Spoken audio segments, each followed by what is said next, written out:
여러분들의 삶의 인생의 시작은 어땠습니까? 누구나 다 똑같습니다. 다 똑같이 엄마 뱃속에서 여러분 시작합니다. 아주 능력이 많든 아니면 유력자라고 해서 바로 나타나면서 아기부터 인생을 시작하는 사람은 없습니다. 모두 다 엄마의 뱃속에서 10개월의 시간을 보낸 다음에서야 여러분 우리는 사람들에게 이 세상에 보이는 모습으로 나타나죠. 보이지 않는 모습으로 엄마의 태중, 여러분 한자로 자궁이라고 하죠. 이름은 참 잘 졌죠. 아기가 거하는 궁 안에서 왕궁과 같은 그곳에서 10개월 동안 보이지 않는 엄마의 보살핌과 그런 이제 섬김을 통해서 사람은 누구나 거기에서부터 여러분 인생을 시작합니다. 이 자궁이라는 히브리 단어가 긍휼의 어원입니다. 긍휼이라는 거는 자비, 사랑으로도 번역될 수 있는데 엄마의 태에서부터 시작된 이 삶의 시작, 삶의 누구나 다 사람이 시작되는 그것은 긍휼인데 즉 자궁에서 엄마의 뱃속에서 시작됐다라는 거죠.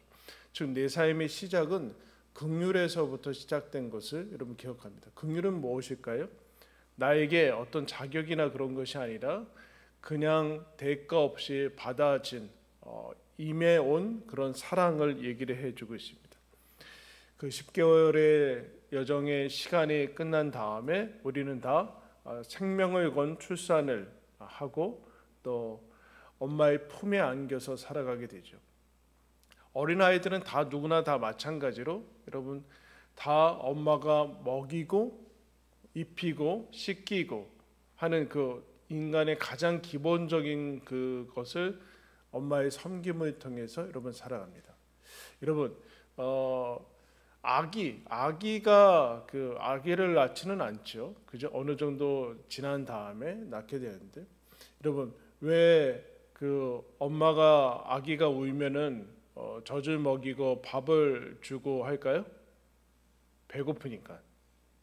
그럼 배고프면 안 됩니까? 어느 엄마 중에 아기에게 인생의 그 어려움과 그 쓴맛을 일찍 가르쳐 줘야 된다고 해서 아기 임신했을 때 막 3일 금식하고 그러신 분 있어요? 아기도 배고프게? 그런 사람은 없어요. 아기가 배고프면 그럼 본인은 배고플지 모르지만 아기가 낳은 다음에는 우유를 먹이고 밥을 먹입니다. 배고프니까 여러분 먹이죠.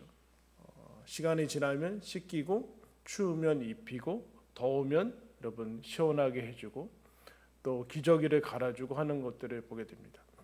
아기가 태어나는 순간 엄마는 24시간이 사실은 없어지죠. 24시간 언제나 항시 대기 상태에서 살아갑니다.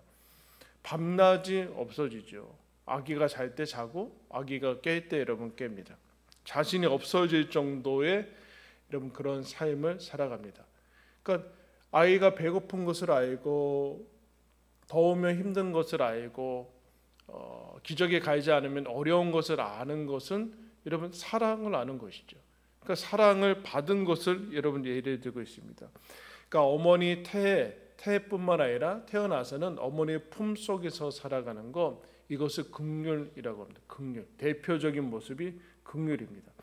그 어머니가 베푼 긍휼 때문에 어머니 품 속에서 여러분 우리는 살아남을 수 있었습니다.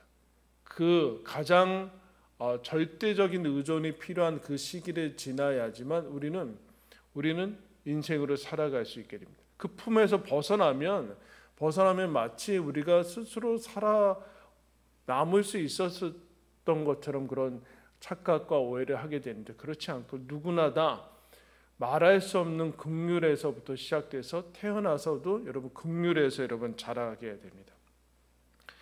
배고픔과 아픔을 아는 자, 어미죠. 어머니를 통해서 사랑을 입어서 시작하게 된 것을 긍휼이라고 하는데 이사야 49장 15절은 하나님이 이렇게 얘기합니다. 여인이 어찌 그 젖먹는 자식을 잊겠으며 자기 태에서 난 아들을 긍휼히 여기지 않겠느냐. 그들은 혹시 잊을지라도 나는 너를 잊지 아니할 것이다. 여인이 어찌 그 젖먹는 자식을 자기 태에서 난 자식을 긍휼히 여기지 않겠느냐. 긍휼에서 난 자기 자식을 긍휼히 여기지 않겠느냐. 그 얘기를 해주고 있어요. 그래서 여러분 이 모성애라는 거 부모에게 있는 이 사랑이 긍휼의 기초입니다. 긍휼의 기초. 아버지들은 뭐 할까요? 그러면 뭐 이렇게 굳이 나눌 필요는 없지만 설명을 하기 위해서 나눈다면 이제 공급에 필요한 것들을 여러분 일하고 또 그래서 공급을 채우게 하죠. 그래서 먼저 걸어간 사람, 여러분 우리 선생님이라는 그 한자는 이런 뭘까요? 먼저 낳은 사람 아닙니까? 먼저 인생을 걸어간 사람, 자식을 키우고 사람이 걸어가다 보면 이제 커서 입학하고 유치원에 입학하고 초등학교에 입학하고 졸업하고 또 다음 단계로 가고 입시를 치르고 제일 먼저 크게 닥치는 것은 입시겠죠, 여러분. 이제 얼마 남지 않았는데 입시를 거치고 학교에 또 가고 또 취업을 하고 남자들은 군대 가고 또 자녀 따님들은 이제 결혼해서 또 출산을 하고 그런 가정을 이루고 하는 그 많은 여러분 과정이 있습니다. 부모들은 이미 그 과정을 다 거쳐왔다라는 거죠. 어른, 선생님이라는 것은 그 과정을 거쳐온 곳이죠. 그래서 거쳐와서 그 과정을 이제 거쳐가는 어린 아이들이나 자녀들을 보면 여러분 어떤 생각이 들어요? 안쓰럽죠. 안쓰럽죠. 너 고소해요? 그래 너도 한번. 그렇진 않을 거예요. 그래요. 너도 한번. 그렇진 않아요. 안쓰럽고 가엾고. 여러분 왜 그럴까요? 불쌍하다라는 것, 불쌍한 마음이 드는 것이 이제 긍휼의 기본 마음인데 안쓰럽고 가엾고 애타고 하는 거죠. 그래서 인생을 두 번 살게 되죠. 우리는 부모들은 인생을 두 번 살게 됩니다. 아이들이 자라면서. 왜 그랬을까요? 우리도 어려웠으니까요. 그때 누구나 다 그 길은 그 인생은 별거 아닌 것 같은데 다 가는 것 같은데 자기는 처음 겪고 처음 입학하고 처음 입시를 치르고 하는 거기 때문에 어려웠던 것을 우리는 그때는 잘 몰랐지만 압니다. 그래서 자녀들이나 어린아이들을 보면서 힘겨워하죠. 고단의 인생의 고단함과 힘겨움을 나도 겪었는데 저 아이들도 겪어야 되는구나 라고 그것을 알면서 안쓰러워하는 것이 여러분 긍휼입니다. 실패할 것이고 눈물을 흘릴 것이고 때로는 좌절을 겪을 것이 그것이 없는 인생은 없다라는 것을 알기 때문에 먼저 인생을 살아본 잘 살았다라는 것보다는 먼저 인생을 산 사람이 가지는 기본적인 그런 아버지로서의 마음들이 여러분 긍휼입니다. 그래서 예레미야 31장 20절에는 이렇게 말씀합니다. 에브라임은 나의 사랑하는 아들 기뻐하는 자식이 아니냐. 내가 그를 책망하여 말할 때마다 깊이 생각하노라. 그러므로 그를 위하여 내 창자가 들끓으니 내가 반드시 그를 불쌍히 여기리라.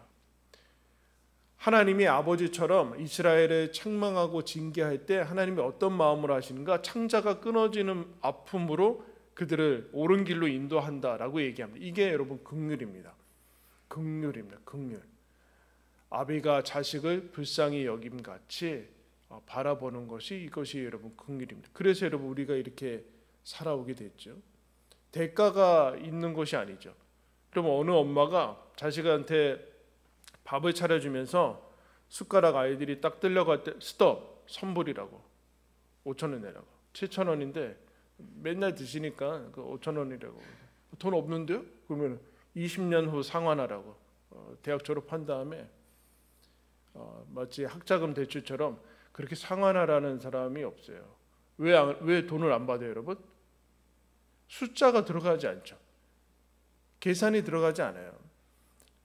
마찬가지예요. 모든 것들이 거기에서부터 여러분 우리가 시작이 됐고 살아오고 있고 살아가고 있는 것을 얘기를 해주고 있습니다. 근데 여러분 이 긍휼이라는 것이 별로 사실은 우리는 별로 좋지 않아요.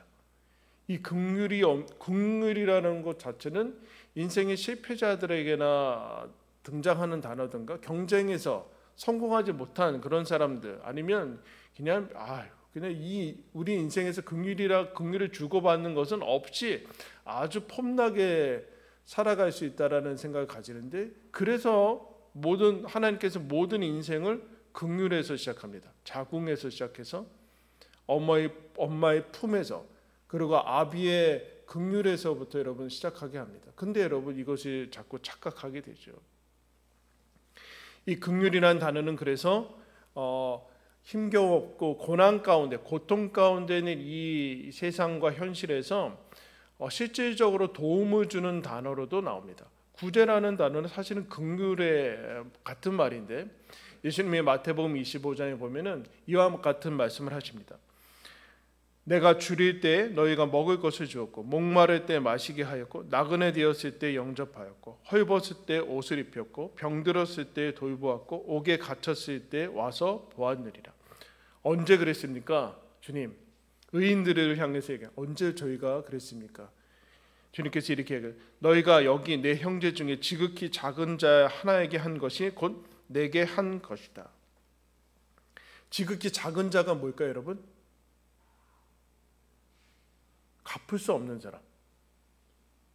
우리는 투자하면은 돌려받을 수 있다라는 그런 생각에 우리는 투자를 하는데, 그렇지 않고 아무리 줘도 돌려받을 수 없는 사람, 불쌍한 사람을 얘기합니다. 여러분 왜 돕까요? 왜 밥을 줬고 옷을 입혔고 헐벗은 자에게 옷을 입고 병든 자에게 찾아가고 집이 없는, 거할 곳이 없는 사람한테 거처를 줍니까? 왜 그럴까요? 투자 가치가 있으니까? 그렇지 않죠. 예수님 지금 그 얘기하는 거예요. 배고프니까 밥을 주는 거예요. 배고프니까. 추우니까 옷을 주는 거죠. 저 사람이 자격은 중요하지 않아요. 저 사람 자격은 중요해요. 저 사람이 어떤 형편인가는 중요하지 않아요. 그래도 뭐 폼나 그런 거 아니라는 거예요. 병들었으니까 약을 주는 거예요. 이유가 없다. 이유를 묻지 않는다. 그럼 왜 그랬을까요? 아까 엄마처럼, 아버지처럼 배고프면 힘든 것을 아니까, 병들으면 서러운 것을 아니까. 여러분 그럼 긍휼을 베푸는 사람은 어떻게 이게 가능할까요? 사실은 자기가 지금 그와 같은 상태이거나, 아니면 이미 그것을 겪어서 뼈저리에 알고 있는, 우리가 잘 아는 것처럼 상처 입었던 치유자, 상처 입었던 사람이다는, 상처 입었던 사람들. 그래서 여러분 배고픔이 아주 흔한 때가 긍휼이 많습니다. 모두 다 어렵고 힘들 때 그때 긍휼이 넘쳐요. 신기하게. 근데 배고픔을 모르고 이것이 아예 우리의 삶에서 사라질 때 더 많은 풍족한 것 때문에 서로 긍휼이 넘칠 것 같지만 긍휼은 사라집니다. 여러분 우리나라가 몇십 년 전에 긍휼이 훨씬 많았어요. 왜요? 그때는 다 어려웠어요. 다 어려웠으면은 다 내 코가 석자니까 자기 마음대로 자기만 알아서 살 것 같잖아요. 그렇지 않고 그때 더 그래요. 근데 지금은 훨씬 낮았잖아요. 훨씬 낮았는데 긍휼은 찾아보기 어렵게 됐어요. 이상한 데에 취해서 그렇죠. 우리 마음이 여러분 강팍해졌어요. 어미의 마음과 아비의 마음과 이 지극히 작은 자 하나가 눈에 들어오는 것이 없어졌어요. 왜요? 왜 그랬을까요? 배고픔을 잃어버렸어요. 요즘 세대는 배고픈 것을 몰라요. 그러면 갑자기 이상한 꼰대 얘기를 갑자기. 배고픈 걸 모르고 아픈 거를 모르고. 그건 다른 아픔들이 있겠죠. 인생의 방식을 이제 계산과 숫자에만 놀아나기 시작했습니다. 그래서 여러분 긍휼의 반대는 뭘까요? 자비를 생각하면 돼요. 무자비한 사람이 되는 무자비. 무자비가 뭘까요, 여러분? 너무나 계산이 명확한 거예요. 이 줬으니까 이 받아야 되는 것이고, 더 나아가서 저 사람들에게 있는 것까지 빼앗을 수 있는 무자비한 사람이 된 거예요. 근데 무자비한 사람이 아니라 긍휼의 사람이란 것은 무엇일까요? 나도 대가 없이 나도 받았으니까, 어려울 때 받았으니까, 태어나자마자 엄마라는 그 분에게서 받고, 아버지한테 받고, 세상 사람들한테 받았으니까 이제 그것을 아는 사람이 된 거예요. 이게 그러면 하나님 나라의 방식이에요. 그러면 우리는 긍휼히 여기는 자라는 것은, 우리가 싫어하는 이유는 긍휼히 여길 때 우리가 그것을 품어야 되는데, 엄마처럼 품어야 되고 그 사람들을 품어야 되는데, 배고픈 사람을 품어야 되는데, 그러면 내가 아파요. 품에 품으면 아파요. 이렇게 동냥하듯이 툭 던져주는 게 아니거든요. 그렇게 해서는 긍휼이 전달이 안 되니까 내가 품어야 되니까 긍휼히 여기는 거는 힘들어요. 마치 내가 계속 손해보는 것 같아요. 왜 나는 맨날 손해봐야 되냐? 나는 왜 맨날 이렇게 나도 힘든데 왜 저 사람까지 내가 도와줘야 되냐? 막 이런 마음이 들거든요. 근데 그때 하나님께서 뭐라고 하는가? 긍휼히 여기는 자가 복이 있다. 왜냐? 긍휼히 여김을 받을 것이기 때문에 그렇다. 무슨 얘기일까요? 왜 하나님 우리는 맨날 긍휼히 여겨야 되고, 그러면 부모님들은 어디서, 다 큰 어른들은 어디서 긍휼 받지 않아도 살 수 있나요? 그 얘기야. 너희에게는 하나님 아버지가 계시다. 그 얘기하는 거예요. 하나님 아버지, 영원한 하나님이 품고 가시고 하나님이 너희들을 인도하시는 하나님 아버지가 계시다. 이제 너희들은 더 이상 긍휼만 베풀고 너희들이 불쌍한 그런 것 아니다. 하나님이 긍휼의 하나님이다. 그렇게 얘기를 해주고 있어요. 하나님 말씀 한번 찾을까요? 구약성경 시편 103편 말씀입니다. 구약성경 시편 103편입니다.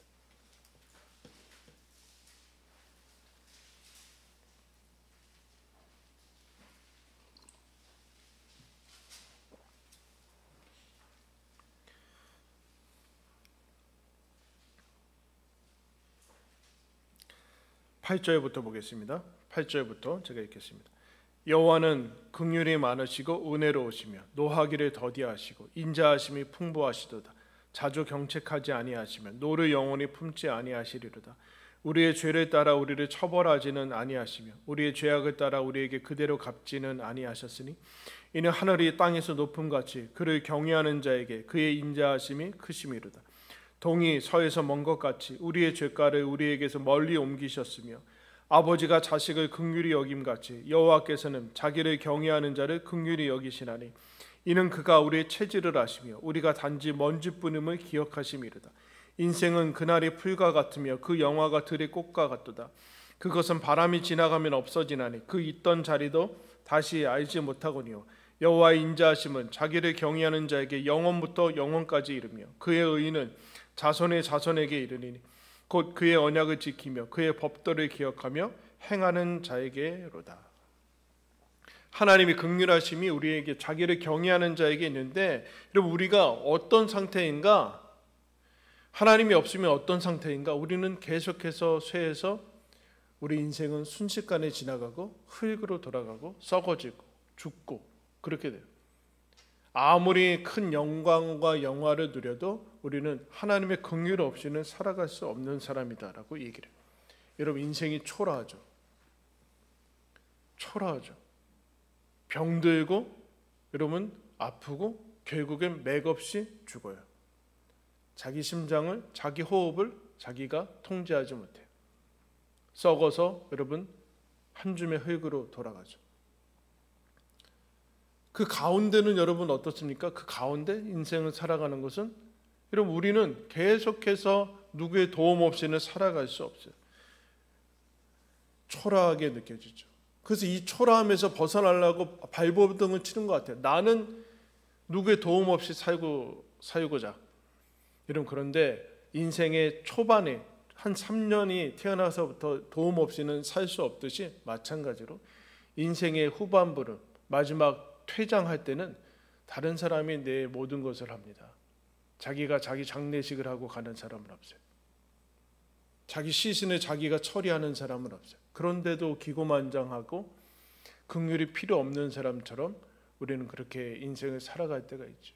근데 하나님께서 우리에게 긍휼을 뭐라고 하는가? 하나님께서 이 초라한 자리가, 그런데 하나님께서 우리를 긍휼히 여기셨다는 것이 이 초라한 자리, 누구의 도움을 받을 수밖에 없는 자리, 근데 여러분 그게 시작이었고 그게 마침이고 그게 인생인데, 그 초라한 자리를 하나님이 사랑이 임하는 자리로 만드셨다는 거예요. 우리가 잘 아는 사람들, 당신은 사랑받기 위해 태어난 사람. 뭐예요?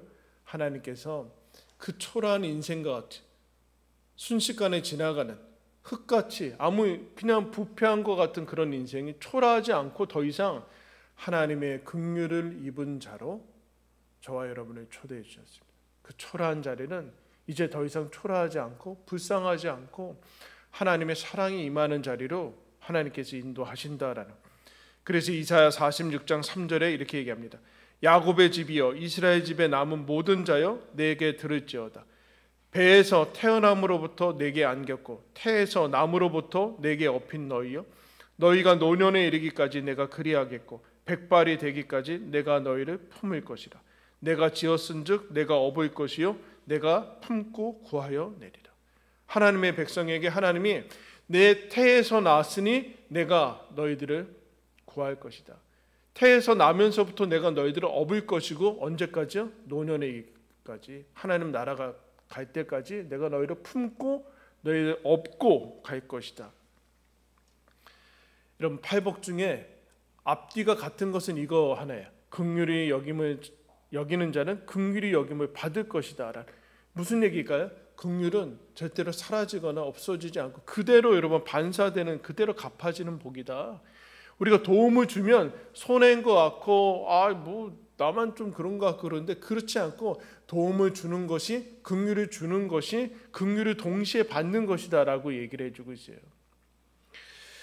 여러분 인도의 성자라고 맨발의 성자라고 알려진 썬다싱이라는 사람이 있는데 그가 자신이 겪은 얘기를 해주고 있어요. 눈 뜨는 자들의 영성에 보면 그가 자기 겪은 얘기를 이렇게 해주는데 그가 어느 날 길 가이드하는 사람하고 모르는 길을 가는데 날씨가 겨울이었어요. 근데 갑자기 눈보라가 치고 그래서 체온이 급격하게 떨어져서 생명의 위협을 이제 받으면서 길을 걸어갑니다. 그런데 가다가 자기 발에 이미 쓰러져서 동사에 처한 거의 얼어 죽으려고 하는 한 사람을 보게 돼요.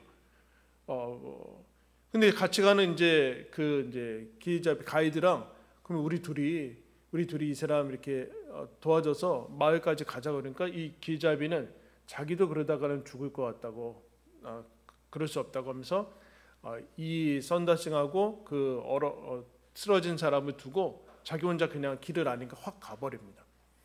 그러나 이 썬다싱은 그럴 수 없어서 이제 얼어 죽을 거 있는 사람을 등에 메고 그야말로 겨우겨우 대단히 힘겨운 밤을 지나서 마을 앞에 이제 도착합니다. 그런데 그 마을 코 앞에 이미 앞서간 길잡이 그 가이드는 얼어 죽어 있었습니다.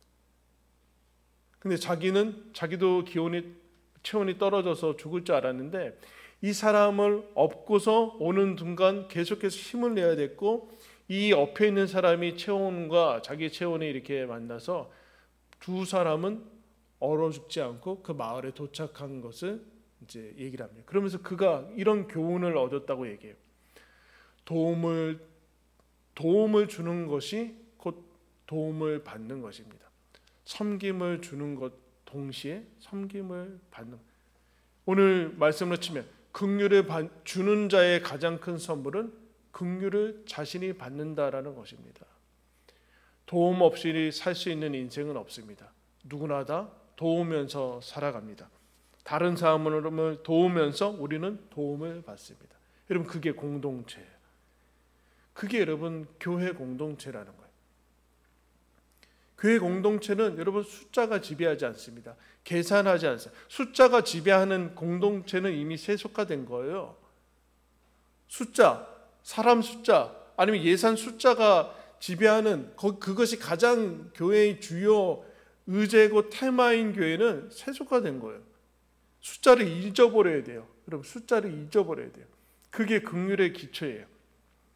그럼 주보를 한번 보겠습니다. 여러분 가정에서 예배 드리신 분은 예배 끝나고 그 홈페이지에 주보 올라져 있으니까 한번 보시기 바랍니다. 헨리 나우엔이라는 사람이 긍휼이라는 책에서 이와 같은 글을 썼습니다. 우리가 하나님 나라 새 도성에서 하나님은 우리와 함께 사시겠지만 두세 사람이 예수님의 이름으로 모인 곳에는 예수님이 이미 그 가운데 함께 계신다. 새 도성에서는 모든 눈물이 씻기겠지만 사람들이 예수님을 기념하면서 함께 떡을 떼고 잔을 마실 때마다 긴장했던 얼굴에 미소가 번진다. 새 도성에서는 모든 피조물이 새롭게 되겠지만 감옥의 문들이 허물어지고 빈곤이 퇴치되며 상처가 조심스럽게 보살핌 받을 때마다 옛것은 더 이상 그저 옛것이 아니며 고통도 더 이상 고통이 아니다. 우리는 우리에게 약속되어 있고 우리가 소망하는 바인 새 하늘과 새 땅은 아직은 고대하며 기다리고 있긴 하지만 그 첫 번째 표적은 믿음의 공동체, 긍휼의 하나님이 자신을 계시하는 그 공동체 교회 안에 이미 드러나 있다. 이것이야말로 우리 믿음의 기반이며 소망의 기초이며 사랑의 근원이다. 베드로 사도가 이렇게 얘기합니다. 너희가 전에는 백성이 아니더니 이제는 하나님의 백성이요 전에는 긍휼을 얻지 못하였더니 이제는 긍휼을 얻은 자다. 그래서 계속해서 베드로전서 3장에 이렇게 얘기합니다. 마지막으로 말하노니 너희가 다 마음을 같이하여 동정하며 형제를 사랑하며 불쌍히 여기며 겸손하며. 마음을 같이해라. 아까 그 얘기했죠? 여러분 어떻게 도와줄 수 있어요? 내가 배고픈 걸 아니까. 도와주려면 품에 안으면 내가 그 같은 마음을 가져야 돼. 동정은 여러분 이상하게 여기는 게 아니라 같은 정서를 가진다는 게 동정이에요. 우리는 이게 아주 폄하됐죠. 그게 긍휼이에요. 불쌍히 여기는 거예요. 나도 하나님의 긍휼을 받은 사람으로 그 사람도 불쌍히 여기는 거예요. 여러분 이것이 사랑의 기초입니다. 여러분 주변 사람이 어떻게 보이십니까? 여러분 가족이 어떻게 보여요? 한번 쳐다봐요. 불쌍히 한번 볼까요? 불쌍히 여기는 거, 하나님의 긍휼로 바라보는 거, 긍휼을 입은 자로 바라보는 거. 여러분 이것이 인생에서 하나님 나라를 누리는 삶의 비결입니다. 그 초라한 자리가 더 이상 초라하지 않고 힘들고 어려운 궁핍한 자리가 더 이상 궁핍하지 않고 하나님의 사랑과 긍휼이 임하는 놀라운 영광의 자리로 바뀌는 거, 그와 같은 것으로 저와 여러분이 초대를 받았습니다. 이것을 누리며 살아나가시기를 예수님의 이름으로 축원합니다. 우리 함께 찬양하겠습니다. 하나님께서 저와 여러분을 하나님의 영원한 품으로 여러분 이미 품으셨습니다. 하나님이 업고 가고 계시고